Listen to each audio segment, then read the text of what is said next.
All right, so on another project, local commercial project, local contractor, Phoenix LLC. We filmed a couple of their projects. We got quite a few guys out here. We are redoing an existing coating that someone did when this building was built. They did a product everywhere. You can kind of see where we're coating, right? We're gonna be all this area all throughout there, and then there's a garbage spot in the back. So they did an overlay product on here. It failed. That's kind of why they're redoing it. It failed. It failed, so yeah, they got it prepped. This is our first day here. Grinded everything off, pressure washed it really clean. Everything's plastic off. We are doing one of our texture deck kits here.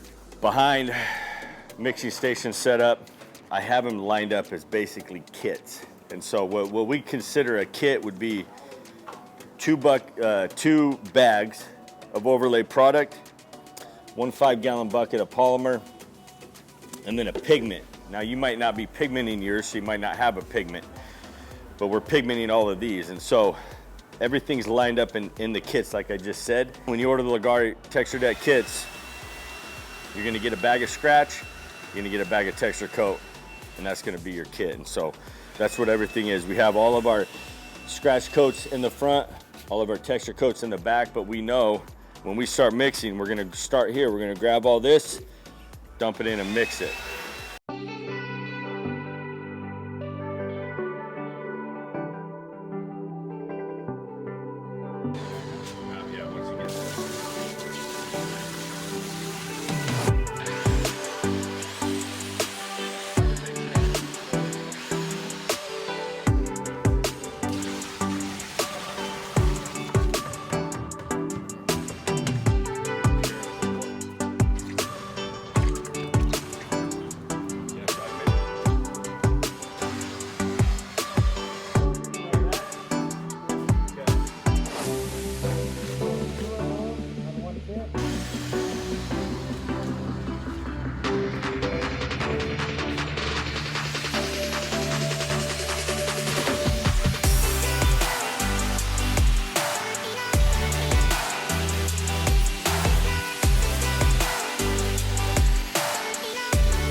Cool process. So now I told them, get the texture machine out front. We don't want that product sitting in that texture machine. So we want to immediately be out there starting to shoot product through it so it's not thickening up, clogging the gun, getting thick in the texture machine. And so now he's got the spray pattern dialed. It's spraying heavier, spraying faster, so it's not going to take as long.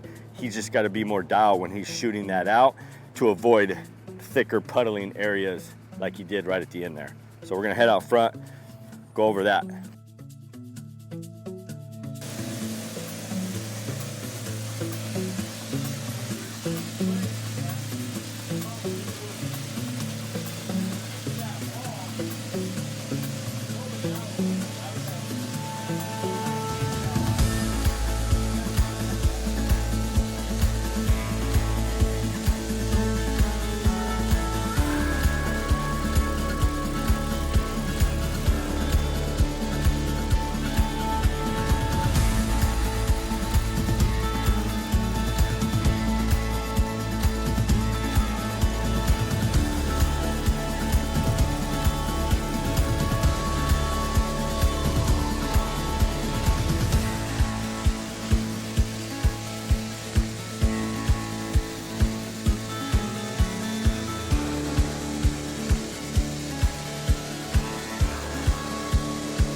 Mixing the sealer is simple, it's a single component.